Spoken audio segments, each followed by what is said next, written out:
नमस्कार दोस्तों, मैं मानव राघवेंद्र। आप देख रहे हैं इंडिया नाउ 24/7।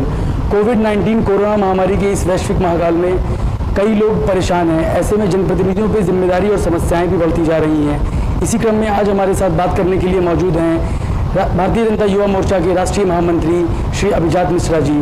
राष्ट्रवाद की एक प्रखर आवाज़, आइए करते हैं इनसे बात। सर, सबसे पहले तो बहुत बहुत धन्यवाद आपका जो आपने हमारे चैनल को समय दिया। बहुत बहुत धन्यवाद और नमस्कार भी आपको। सर, जैसा कि आप जान रहे हैं कि पिछले 22 मार्च से प्रदेश में और देश में लॉकडाउन की स्थिति चल रही है। ऐसे में भारतीय जनता युवा मोर्चा संगठन और आप लोग, आपकी टीम कैसे काम कर पा रही है? देखिए, हम लोग सबसे पहले दिन से ही काम करना शुरू कर दिया था। हमारे राष्ट्रीय नेतृत्व की तरफ से जैसे ही बैठक हुई और आदेश हुआ, और हम लोग हर राज्य से कोऑर्डिनेशन करके लगातार कर रहे हैं, क्योंकि सबसे बड़ी समस्या शुरुआती दौर में जो मजदूर थे, जो जैसे छत्तीसगढ़ के मजदूर लखनऊ में हैं या झारखंड में हैं या मुंबई में हैं या जहाँ जिन जिन भी राज्यों में देश भर में इधर के उधर सब हैं, तो उन प्रदेश अध्यक्षों का, जैसे उदाहरण के तौर पर मैं दे रहा हूँ कि मेरे पास छत्तीसगढ़ के अध्यक्ष का फ़ोन आता है, बिहार के अध्यक्ष का फ़ोन आता है, झारखंड के अध्यक्ष का फ़ोन आता है कि हमारे राज्यों के जो मजदूर हैं लखनऊ में इस लोकेशन पे हैं और उनको खाने पीने की ये समस्या है। कई दिन मतलब उनकी लेबर जो उनके ठेकेदार थे वो गायब हैं, जो जिस बिल्डिंग को बनाने का वो काम कर रहे थे उसके मकान जो मालिक हैं वो गायब हैं। तो उन लोगों के पास तुरंत हम लोगों ने, युवा मोर्चा की तरफ से हम लोगों ने अपनी तरफ से सब लोगों ने पैसा को लगा करके और उनको राशन पानी की व्यवस्था तत्काल रूप से कराई। तो इस प्रकार से जो जहाँ से भी आ रहा है, हम लोग ट्विटर के माध्यम से उस प्रदेश के जो भी संबंधित या उस जिले का जो भी संबंधित कार्यकर्ता है उसको ट्वीट करते हैं, फिर उसके बाद फ़ोन करते हैं ताकि उसको ये पता चल जाए कि इस लोकेशन पे है। वहाँ पर जो व्यक्ति है उसका मोबाइल नंबर, उसकी लोकेशन भेजते हैं, वहाँ पर संबंधित जो उस एरिया का जो भी अपना कार्यकर्ता है वो पहुँचता है और उन लोग को राहत सामग्री तुरंत उपलब्ध कराता है। यदि मेडिकल से संबंधित कोई चीज़ है तो उसको हॉस्पिटल में दिखाना। इस प्रकार से युवा मोर्चा काम कर रहा है। जैसे कि सर, आपका गृह राज्य उत्तर प्रदेश है और आप देख रहे हैं कि प्रवासी मजदूरों की एक जो समस्या है वो विकट रूप ले रही है। ऐसे में आप उत्तर प्रदेश सरकार से या प्रशासन से क्या कहना चाहेंगे? देखिए, जहाँ तक उत्तर प्रदेश की बात है, आज माननीय मुख्यमंत्री जी ने, योगी आदित्यनाथ जी ने आज कुछ निर्णय लिए हैं कि पुलिस को ये आदेशित किया है कि जो भी पैदल आ रहे हैं उनको तुरंत रोका जाए और उनको बैठाल करके खाना पीना खिला करके और उनको स्वास्थ्य संबंधित, क्योंकि लंबी दूरी पैदल चल करके जो लोग आ रहे हैं उनके छाले पड़ गए, पैरों में बीमार हो गए, तो उनका तुरंत मेडिकल इलाज किया जाए और उसके बाद उनको तुरंत उनके गंतव्य स्थानों तक साधनों से, जो सरकारी साधन उपलब्ध कराए जा रहे हैं उनके माध्यम से उनको पहुंचाया जाए, कि वो पैदल चल करके ना जाएं। जिस प्रकार से लोग ट्रकों में भर भर के आ रहे हैं, वो उस तरीके से जो सोशल डिस्टेंसिंग की पूरी दुर्दशा हो रही है कि एक एक ट्रक में लोग भर भर के चले आ रहे हैं, क्योंकि करोड़ों की तादाद में मजदूर देश में इधर से उधर है और वो इस आपातकाल में सब परेशान है। सब अपने घरों में और गाँव में जाना चाहते हैं। लोगों के पास पैसा खत्म हो रहा है, लोगों को समझ में नहीं आ रहा है कि सरकार कितने दिन हमको खिला पिला पाएगी। तो वो सब इन सब चीज़ों से भयभीत होकर के कोई जिसको जो साधन मिल रहा है उससे भागने का प्रयास कर रहा है, जिसको साधन नहीं मिल रहा वो पैदल चला आ रहा है। अभी परसों की बात है कि एक तमिलनाडु की गाड़ी, स्कूटी थी, उस पर एक परिवार बैठ के आया था। 3 बच्चे थे और पति पत्नी थे। मैंने उन लोगों को रोक करके पूछा कि भैया कहाँ से आ रहे हो? तो उन्होंने बताया कोयम्बटूर से आ रहे हैं। मैंने कहा स्कूटी से? कहने हाँ भैया स्कूटी से। तो आप सोचिए कि लोग जो साधन ऑटो से बैठ, मतलब खुद के, जैसे मुंबई में ऑटो चलाने वाले हैं, वो सैकड़ों की तादाद में ऑटो से ही भागे चले आ रहे हैं। इस प्रकार से जो भगदड़ मच रही है ये अपने आप में एक बहुत खतरनाक चीज़ है। लोगों को, वहाँ की सरकारों को, सभी लोगों को, जैसे मुख्यमंत्री जी ने किया है, इस प्रकार से वहाँ की सरकारों को चाहिए कि इन लोगों को साधन उपलब्ध कराएं ताकि वो इतनी हड़बड़ाहट में ऐसे निर्णय ना लें कि जिससे ये बीमारी और भयावह रूप में सामने आ जाए। जैसे कि सर, आप राष्ट्रवादी मुद्दों पर और हिंदुत्व के मुद्दे पे काफ़ी प्रखर होकर बोलते हैं। पिछले कई दिनों में जो घटनाएं हुई हैं, चाहे वो महाराष्ट्र का पालघर हो या उत्तर प्रदेश का बुलंदशहर हो, साधुओं की जिस तरह से निर्मम हत्या हो रही है, इसको आप कैसे देखते हैं? कि जिस प्रकार से पालघर की जो घटना हुई है वो बहुत ही निंदनीय है और बहुत ही कायराना हरकत है, क्योंकि संत समाज तो वो समाज है जो अपने जीवन को एकदम समाज के लिए समर्पित कर देता है, समाज को धर्म के रास्ते पे चलना सिखाता है, समाज को ये बताता है कि किसी की हिंसा मत करो, लोगों की मदद करो, लोगों के लिए सहयोगी बनो, लोगों के लिए उपयोगी बनो।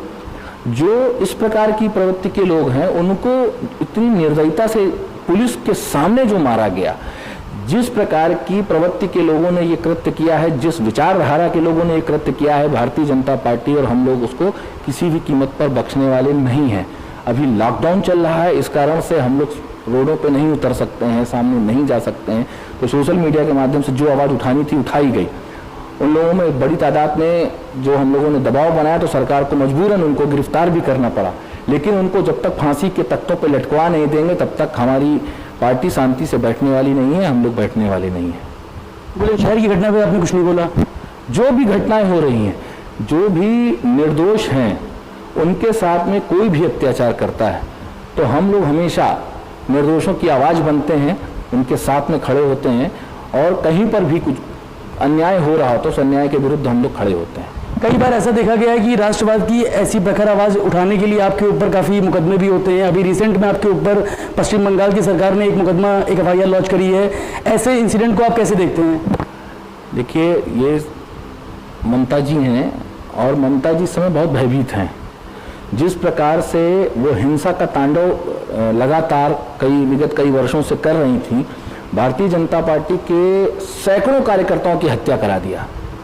आप लोगों ने विगत टीवी चैनलों के माध्यम से, सोशल मीडिया के माध्यम से, चूंकि आप लोग तो पत्रकार, आप लोग तो देख ही रहे होंगे कि किस प्रकार से कार्यकर्ताओं की हत्या करके और उनको कहीं बिजली के टावर पे लटका दिया जाता है, कहीं पेड़ पे लटका दिया जाता है, कहीं पर खंभे में दोनों हाथों को बांध करके लाठियों से इतना मारा गया कि उसकी मृत्यु हो गई।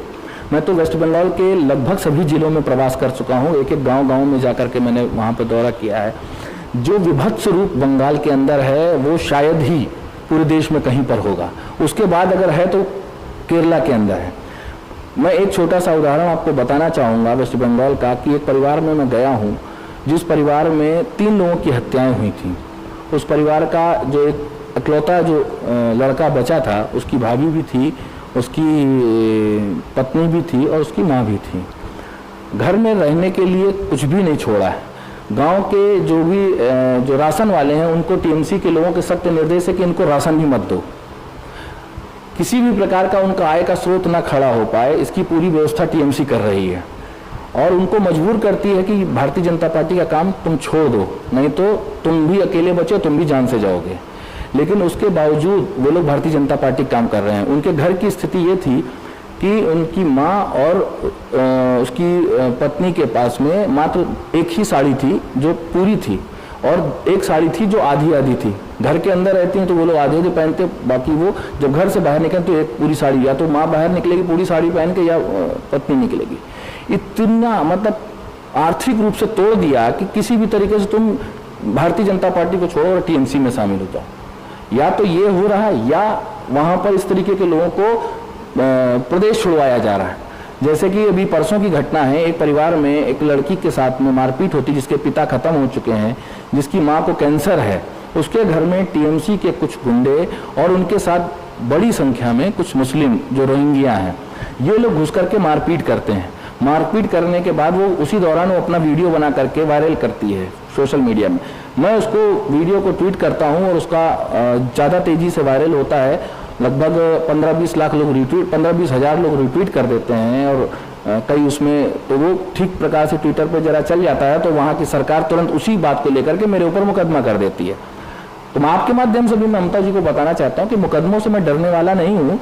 यहाँ पर मायावती जी की भी सरकार रही है, मुलायम सिंह जी की भी सरकार रही है, अखिलेश यादव जी की भी सरकार रही है। उस समय भी जो भी अन्याय हुआ है उस अन्याय के विरुद्ध मैंने आवाज़ उठाई है। सैकड़ों मुकदमे मेरे ऊपर किए गए और उन मुकदमों से मैं डरने वाला नहीं हूँ, बल्कि मैं ये जानता हूँ कि जब जो सरकार मेरे ऊपर मुकदमा करती वो सरकार सत्ता में रहती ही नहीं है। तो ममता बनर्जी ने जो मेरे ऊपर मुकदमा किया है तो ये एक शुभ संकेत है भारतीय जनता पार्टी के लिए भी कि जल्द अभी चुनाव भी आने वाले हैं। ममता बनर्जी का यहाँ पर जो बिस्तरा है, बोरा है, वो बंधने वाला है। ये एक छोटा सा टोटका टाइप का भी है, समझ लीजिए कि ये इनकी छुट्टी होने वाली है। इन्होंने मुकदमा जो किया है, मुकदमा जब भी होता है इसका मतलब इन सब छोटी छोटी विषयों पर भी अगर आप मुकदमे कर रहे हो, वो भी जो एकदम जायज़ व्यक्ति के लिए आवाज़ उठाई गई तो आपने उसको पहले तो उसके भाई को भी जेल में बंद कर दिया था। तो इस प्रकार के जो कृत्य कर रही ममता बनर्जी, इसी से उनका संपूर्ण उनकी पार्टी का और उनका सबका विनाश ही निश्चित है, क्योंकि अन्याय की उम्र बहुत दिनों तक होती नहीं है। थोड़े समय तक का जो अन्याय होता है वो फलता फूलता है, लेकिन उसके बाद खत्म होता है। तो इनके खत्म होने का समय आ चुका है। जैसे कि हमारे चैनल के माध्यम से आप लखनऊ और प्रदेश की और देश की जनता को क्या संदेश देना चाहेंगे ऐसे कोरोना जैसे वैश्विक काल में? मैं सभी लोगों से संदेश की जगह पर मैं निवेदन करना चाहूँगा कि सभी लोग, इस समय पूरा देश एक विपदा में घिरा हुआ है। सरकार के द्वारा जो भी निर्देश जारी हो रहे हैं उन निर्देशों का पालन करें। सभी लोगों से करबद्ध प्रार्थना है, एक सोशल डिस्टेंसिंग बना के रखें। सभी लोग एक दूसरे की मदद करें, कोई भी हो, हम सब हिंदुस्तानी हैं। एक मानवता के ऊपर आफत आई है, सभी लोग मानवता धर्म का पालन करें और एक दूसरे का सहयोग करें, एक दूसरे को हर प्रकार से जो भी जिस प्रकार से सक्षम है मदद करें। बहुत ही मार्मिक अपील करी है श्री अभिजात मिश्रा जी ने। मैं चाहूँगा हमारे तमाम दर्शकों से कि वो जहाँ भी, जैसे भी, जिस भी तरह से लोगों की मदद कर पाएँ, सोशल डिस्टेंसिंग बना के रख पाएँ और सैनिटाइजेशन की घर में सैनिटाइजेशन करें। ऐसी स्थितियों में भारतीय जनता युवा मोर्चा आपके साथ है। अभिजात जी पिछले कई दिनों से 22 मार्च से लेकर आज तक जमीन पर खुद जाकर लोगों की मदद कर रहे हैं। मैं कैमरामैन अपूर्व के साथ मानव राघवेन, देखते रहिए।